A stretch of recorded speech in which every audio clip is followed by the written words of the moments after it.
성경에 예언된 대로 메시아가 오실 때가 되었습니다. 하나님께서는 세상에 오실 메시아를 선포할 사람을 보냈습니다.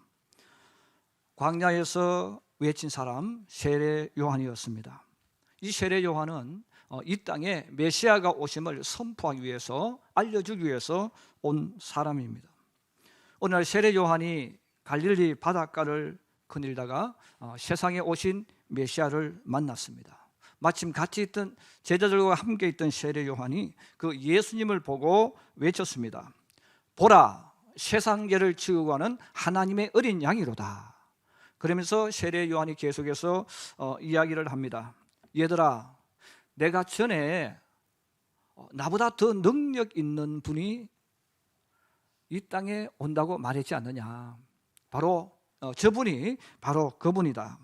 나는 사실 저분을 알지 못하지만 내게 물로 세례를 베풀라고 말씀하신 그분께서 나에게 알게 해주셨다. 그 머리 위에 성령이 오시는 분, 임하는 그분이 바로 메시아다라고 내게 알려주셨다. 이렇게 외쳤습니다. 그렇습니다. 세례 요한도 예수님이 메시아인 줄 몰랐습니다. 그렇지만 성령께서 머리 위에 머무는 것을 보고 하나님께서 보내주신다고 약속하신 메시아인 것을 알았습니다. 여러분, 이 땅에 메시아가 오셔서 만났고 보았고 외쳤어요. 그런데 오늘 성경에 보니까 그 세례 요한이 옥에 있으면서 자기들의 제자를 보내어서 질문을 하고 있습니다. 왜 세례 요한이 자신의 눈으로 본 메시아, 또 사람들의 제자들에게도 보라, 세상 죄를 지우고 가는 하나님의 어린 양이로도 하고 전해준 그 메시아에게 왜 제자들을 보내어서 질문하게 했을까요?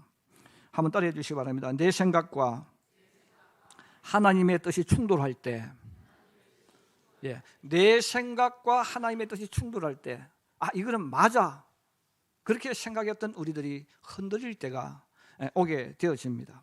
예수님이 나귀를 타고 예루살렘으로 입성할 때 예루살렘 성 안에 살던 많은 사람들이 구름대처럼 예수님 오시는 길로 나왔습니다. 그리고 주변에 있는 많은 사람들도 모였습니다. 그들은 종려나무 가지를 흔들면서 함성을 질렀습니다. 성에서는 소동이 났다라는 단어를 썼습니다. 여러분, 소동이라는 말은 전쟁터에서 일어나는 그 함성, 그리고 엄청난 사람들이 몰려드는 그것을 이야기할 때 소동이라는 단어를 씁니다. 이 예루살렘 성이 소동이 날 만큼 이 많은 사람들이 나귀를 타고 올라오시는 예수님 환영을 했습니다. 그들은 종려나무 가지를 흔들면서 함성을 질렀죠. 호산나 호산나 다윗의 자손이여 찬송하리로다 하고 그들이 나뭇가지를 흔들었습니다. 여러분, 호산나라는 말은 오 하나님, 우리를 구원하여 주옵소서, 그 외침이에요. 그래서 호산나 호산나가 함성 질렀던 그 이유는 큰 소리로 찬양을 드린 거죠. 그래서 우리가 찬송이라는 것은 기쁨도 있지만 아픔도 있고 절규도 있습니다. 그래서 하나님, 이 땅에 나귀 타고 오시는 그 예수님께 호산나 호산나를 외쳤던 것은 우리를 구원해 주십시오. 지금 우리가 이 로마 나라의 지배를 받아서 자유가 없습니다. 하나님의 백성이지만 우리는 평화가 없습니다. 이들의 식민지 지배를 받으면서 우리는 살고 있습니다. 우리를 구원해 주십시오 하는 절규, 간절한 소망이 이들에게 들어가서 호산나 호산나 다윗의 자손이야라고 함성을 질렀던 거죠. 자, 그런데 메시아로 알고 이렇게 환영했던 그 사람들이 며칠이 지난 이후에 예수님께서 갑자기 잡혔다는 거죠. 로마 군사들과 한번 싸움도 하지 않고 저항도 하지 않고 그냥 잡혔다는 거예요. 겟세마네 동산에서. 아니, 우리를 구원해 줄 메시아, 호산나로 우리가 환영했던 그 메시아가 로마 일개 몇몇 군사들에게 붙잡혔다는 게 말이 안 되는 거거든요. 그들은 예수님께 메시아로서 굉장히 큰 실망과 희망을 가지고 환영했는데 예수님이 로마 몇 명 군사들에게 잡혔다는 말을 들었을 때 그들의 마음속에는 절망감이 밀려와요. 그리고 배신감이 밀려옵니다. 그리고 쏘갔다는 마음이 드는 거죠. 자, 그랬을 때 그들이 그런 마음을 가지고 있을 때 바리새인들이 그리고 제사장들이 이들에게 선동을 하는 거죠. 저 나사렛 예수는 가짜다, 하나님을 모독했다, 저를 십자가에 못 박아야 될 죄인이라고 너희가 외쳐라. 자, 그렇게 말하니까 종려나무 가지를 들고 흔들었던 그 사람들이 반대로 빌라도 앞에서 오히려 외치는 거예요. 그를 십자가에 못 박아라. 그를 십자가에 못 박아라 외쳤습니다. 살인자는 오히려 놓아주라고 말하고 예수를 십자가에 못 박아라고 오히려 앞장서서 반대했던 인물들이 바로 예수님 올라오실 때 환영했던 인파들이었습니다. 그럼 이들이 왜 예수님을 십자가에 못 박으라고 했을까요? 그들이 가졌던 기대가 있었는데, 그들이 가졌던 꿈이 있었고 소망이 있었는데 이것이 예수님과 전혀 정반대로 일어났기 때문입니다. 이들이 예수님을 찾아가서 환영하고 또 환영한 이유가 뭡니까? 우리들의 계획, 우리들의 뜻, 우리들의 소망대로 이루어 달라는 거였거든요. 그런데 예수님이 안 이루어 주셨단 말이에요. 안 이루어 주셨을 때 그들은 오히려 예수님을 십자가에 못 박으라고 외치는, 십자가에 죽게 만드는 앞잡이가 되어졌다는 겁니다.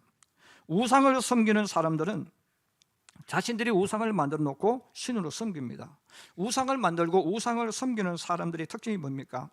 그들이 신을 찾고 기도를 하는 것은 자신들의 요구, 필요한 것들을 채워줄 대상으로 생각하기 때문입니다. 그들이 신을 만드는 이유, 신을 믿는 이유가 뭐예요? 우리 개인적인 욕망, 개인적인 목적이 있는데 이걸 이루어 달라는 거예요. 그럼 안 이루어지면 어떻게 합니까? 신을 버리는 거죠. 저거는 신도 아니야 하고 신을 버리게 되어집니다. 세례 요한 역시 마찬가지입니다. 이 땅에 메시아가 오심을 알게 되었을 때 얼마나 신이 났겠습니까?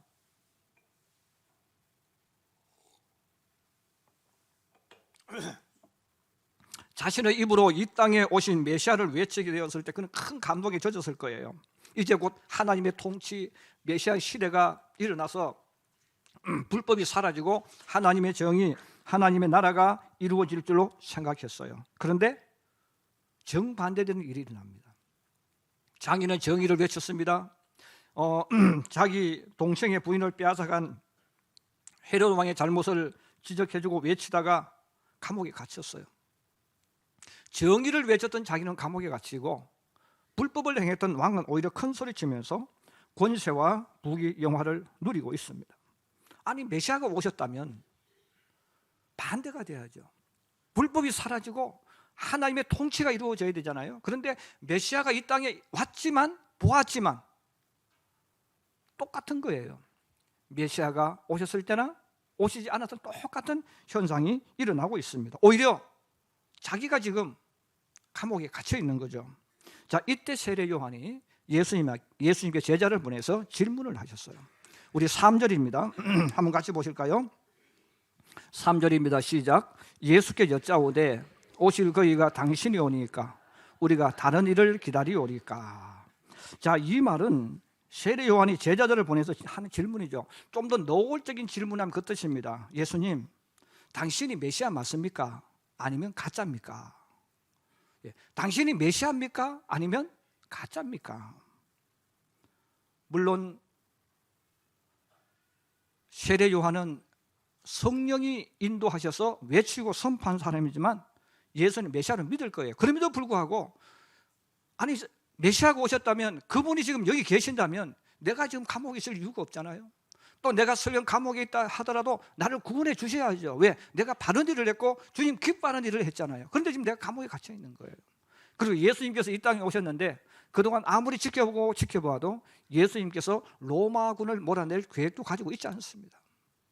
자, 이런 여러 가지 복잡한 마음들이 들어와서 바로 지금 세례 요한이 그분이 메시아라면 메시아다운 행동을 해야 될 텐데 왜 하고 있지 않지? 왜 나를 구원해 주지 않지?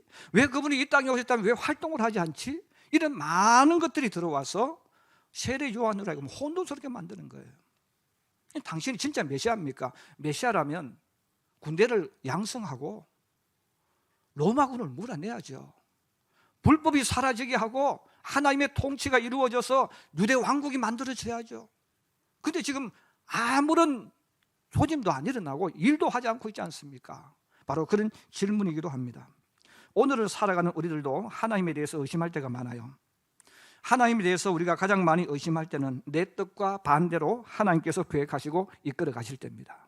내가 열심히 기도하고 하나님을 믿고 주님 말씀대로 살아가는데 내가 기도하고 생각했던 거랑 반대로 자꾸 이루어지는 거예요. 우리 사회의 눈을 들어보니까 예수 믿는 사람이 복 받는 게 아니고 예수 믿지 않는 사람이 더 잘 사는 것 같아요. 정직하게 사는 사람보다 악을 행하는 사람들이 더 잘 사는 것 같아요. 자, 이런 것들이 우리에게 일어날 때 정말 하나님 계실까? 신이 있다면 어떻게 이런 일이 일어날 수 있을까? 하나님 없어. 하나님 없으니까 세상이 이렇게 되어지는 거야. 이런 마음을 가지는 사람들이 많아진다는 거예요. 예수 믿는 사람들 가운데도.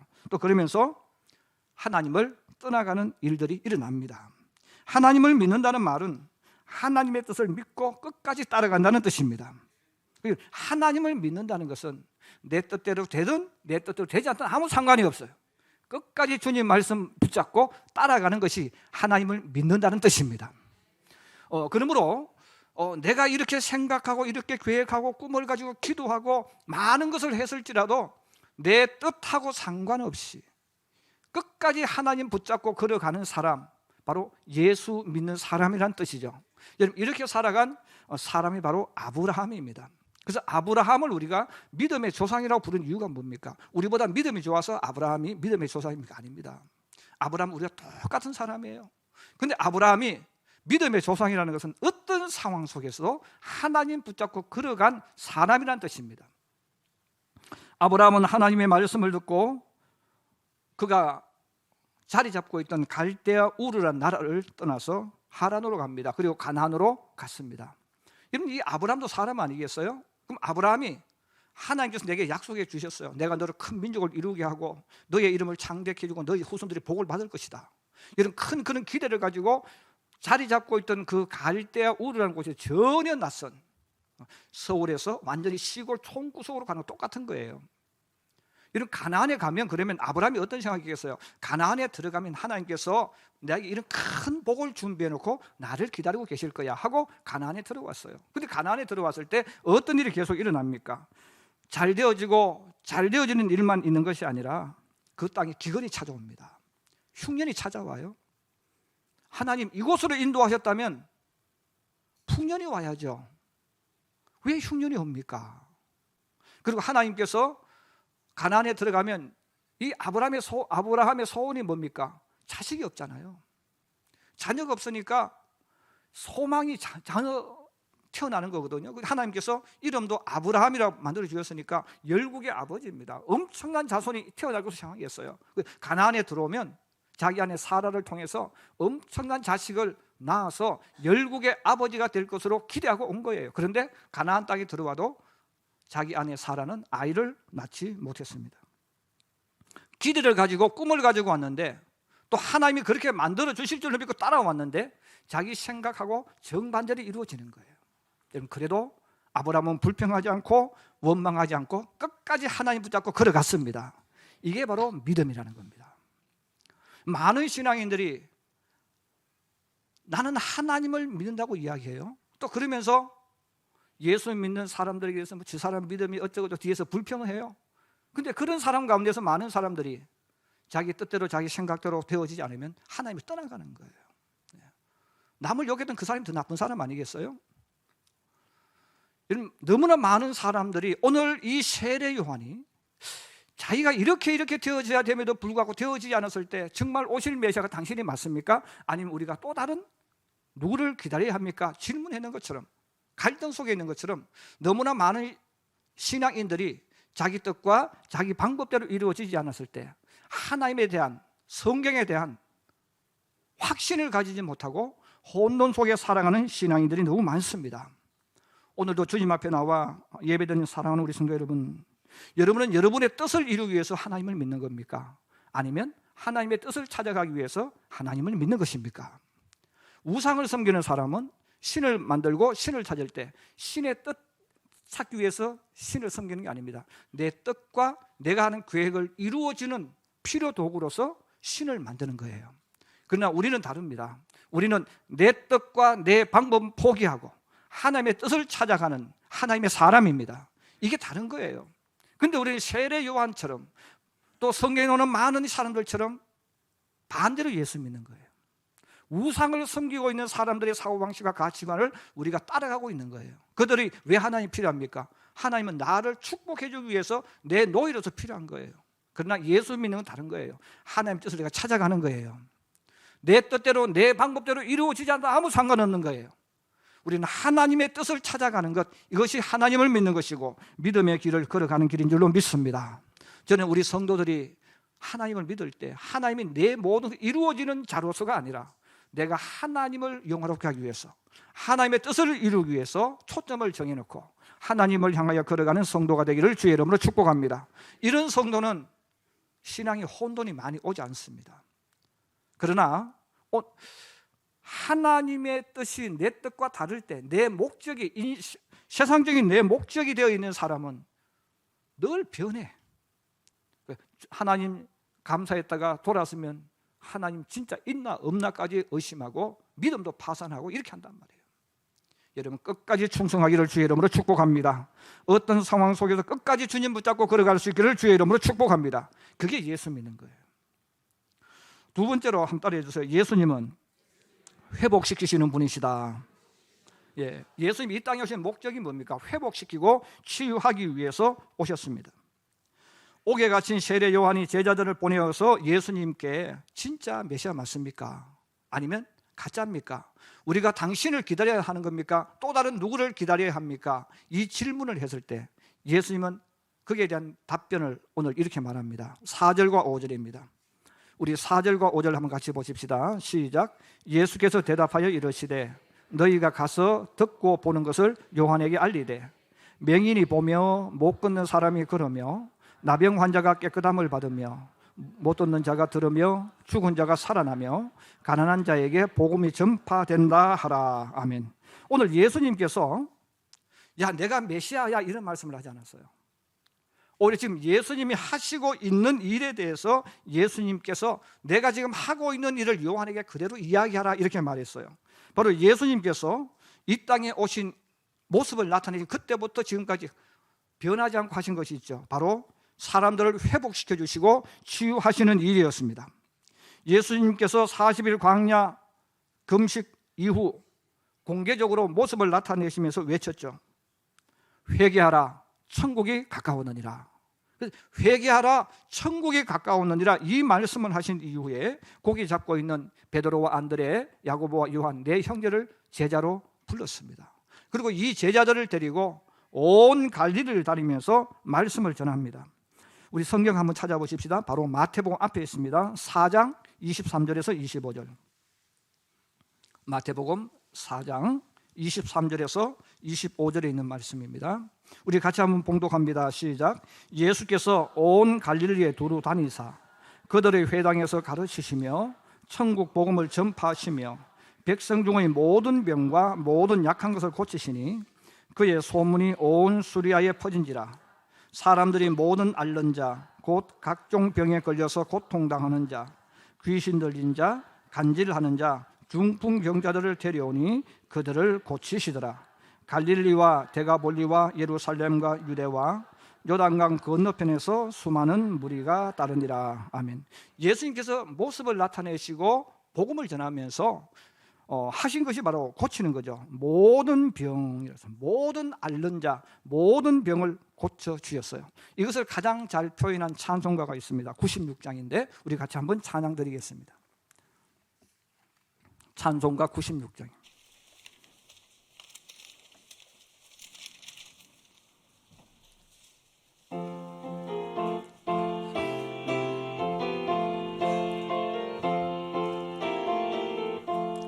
예수님은 누구신가? 우는 자의 위로와 없는 자의 풍성이며 선한 자의 높음과 잡힌 자의 노임되고 우리 기쁨 대신에 예수님은 누구신가? 약한 자의 강함과 눈먼 자의 빛이시며 병든 자의 고침과 주 죽은 자의 부활되고 우리 생명 대신에 예수님은 누구신가?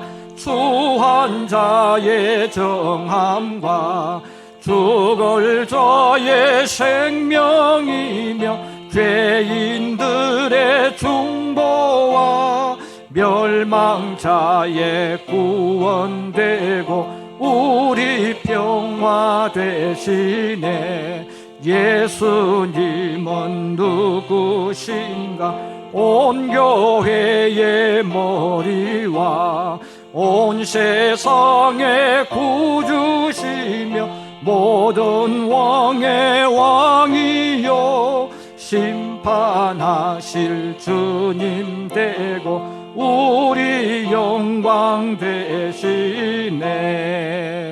할렐루야. 예수님은 누구시냐 이거죠. 예수님은 어떤 분이냐?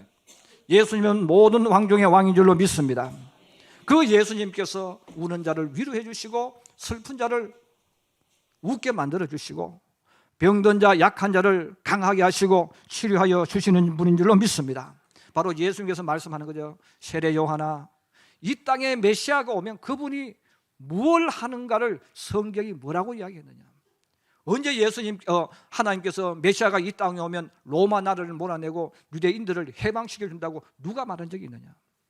하나님의 영이 임해서 이 땅에 온 메시아는 그런 일을 한 분이 아니다.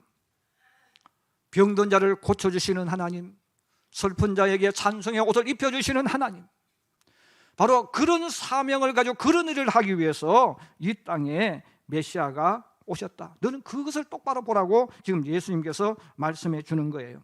이것이 바로 이사야 61장 1절에서 3절에 나오는 말씀입니다. 하나님의 영이 내린 사람이 이 땅에 오게 되어지는데 바로 그분이 메시아죠. 바로 메시아가 이 땅에 오게 되어지면 어떤 일을 하는가? 주 여호와의 영이 내게 내리셨으니 이는 여호와께서 내게 기름을 부어사 가난한 자에게 아름다운 소식을 전하게 하려 하심이라. 나를 보내사 마음이 상한 자를 고치며 포로된 자에게 자유를, 갇힌 자에게 노임을 선포하며 여호와의 은혜의 해와 우리 하나님의 보복의 날을 선포하며 모든 슬픈 자를 위로하되 무릇 시온에서 슬퍼하는 자에게 화관을 주어 그 죄를 대신하며 기쁨의 기름으로 그 슬픔을 대신하며 찬송의 옷으로 그 근심을 대신하시고 그들의 의의 나무 곧 여호와께서 심으신 그 영광을 나타낼 자라 일컬음을 받게 하려 하심이라 그랬어요.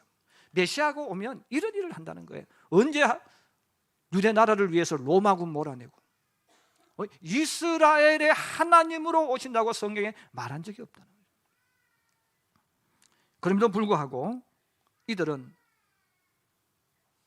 이 땅에 오시는 메시아는 유대인만을 위한 하나님으로 생각을 했던 것입니다.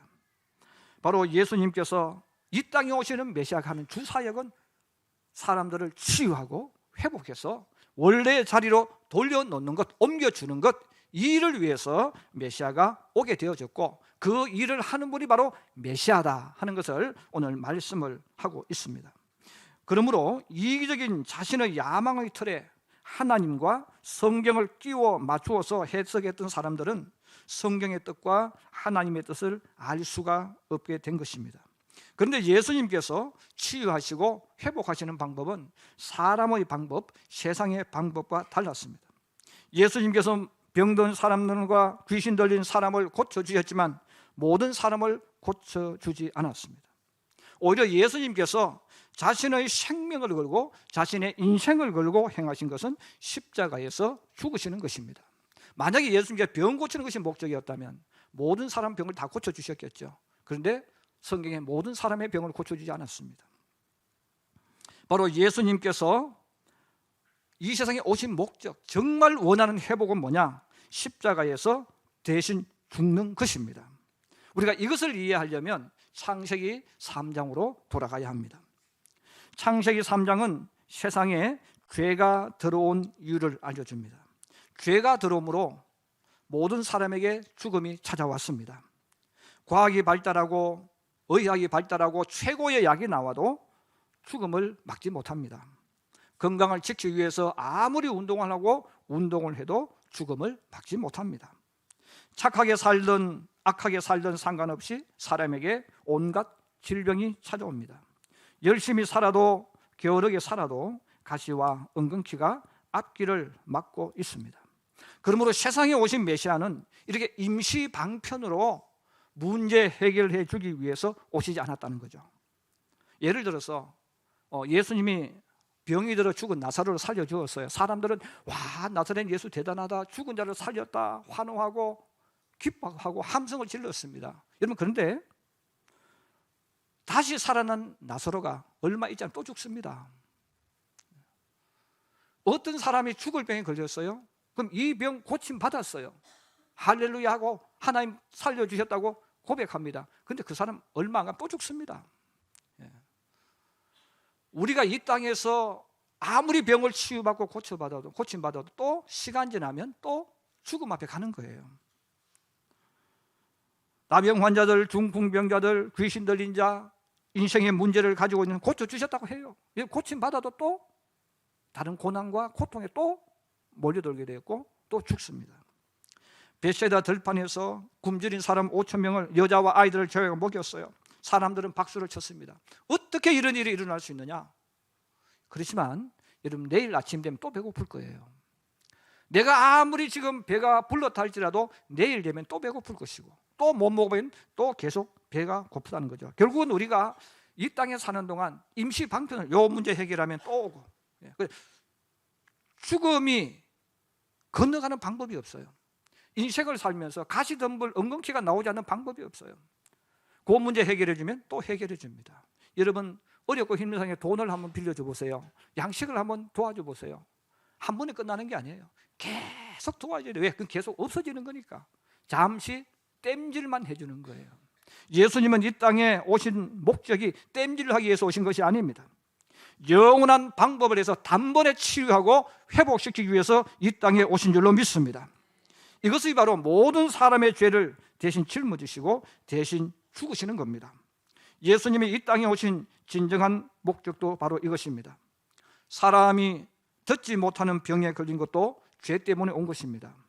사람이 보지 못하는 것도 죄 때문에 온 것이죠. 사람에게 생기는 죽음과 질병과 가시덤불도 죄 때문에 오신 것입니다. 바로 예수님은 모든 사람의 죄를 대신 지시고 죽으심으로 사람들에게 왕노릇하고 있는 이 죽음이 생명으로, 질병이 떠나가서 완전한 회복과 치유를 주시기 위해서 세상에 오셨습니다. 그래서 예수님 그 일을 하기 위해서 오셨다는 것입니다. 그러므로 예수님은 완전한 치유자시며 회복시키는 분입니다. 그 일을 위해서 이 땅에 메시아가 오신 거예요. 그 일을 하니까 사람들이 봤을 때는 이해할 수가 없는 거죠. 왜? 우리는 당장 눈에 보여지는 여기에 초점 맞추고 살잖아요. 하나님, 오늘 배고파 죽겠어요. 오늘 돈 떨어졌어요. 돈 해결해 주세요. 하나님 돈 해결 안 해주니까 하나님 있는지 없는지, 하나님 얘기도 들어주시는지 안 들어주시는지 불평하고 원망하는 거예요. 여러분, 주님은 내 한 끼 배고파서 죽는다고 소리 낼 때 그거 먹는 문제 해결해 주러 오신 분이 아니에요. 그러나 우리는 그 주님에 대해서 자꾸 오해합니다. 주님이 우리에게 주신 진정한 축복은 완전한 회복입니다. 완전한 치유입니다. 그 방법은 하나님 나라에 들어가는 거예요. 이 땅에 사는 동안은 완벽한 것이 없습니다. 아무리 노력해도 죽고 아무리 열심히 살아도 죽습니다.